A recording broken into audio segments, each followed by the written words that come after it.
But remember the Lord your God, for it is He who gives you the ability to produce wealth, and so confirms His covenant, which He swore to your ancestors, as it is today.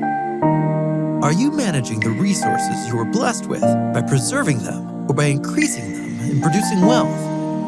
The parable of the talents tells the story of 3 servants who received a share of their master's property. The 3 faithfully returned to the master what belonged to him. However, the first 2 did something extraordinary that was commended by their Lord.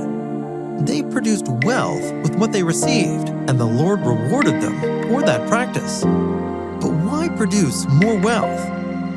Well, the more wealth we produce, the greater our ability to help the needy and advance God's kingdom.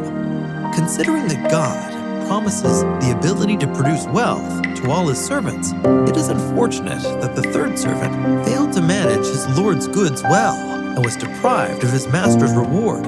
As believers, we are responsible for what we have received from God and for what we can produce. Ellen G. White says that in making a profession of faith in Christ, we pledge ourselves to become all that is possible for us, to be as workers for the Master, and we should cultivate every faculty to the highest degree of perfection, that we may do the greatest amount of good of which we are capable. Growth in all areas of life and participation in the production of resources is a divine assignment with the purpose of doing the greatest amount of good to others and God's kingdom. This responsibility will lead us to reassess our giving patterns, often requiring courage, strength, perseverance, and self-discipline. It is a daily, uphill journey. However, no one has to be discouraged or quit. God's promise still stands.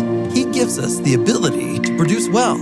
Let us require it from Him. Through our faithful giving, we are called today to be a greater source of blessing, growing our resources to their real potential. As we worship God with our tithe and promise, may we put our desires last and God first.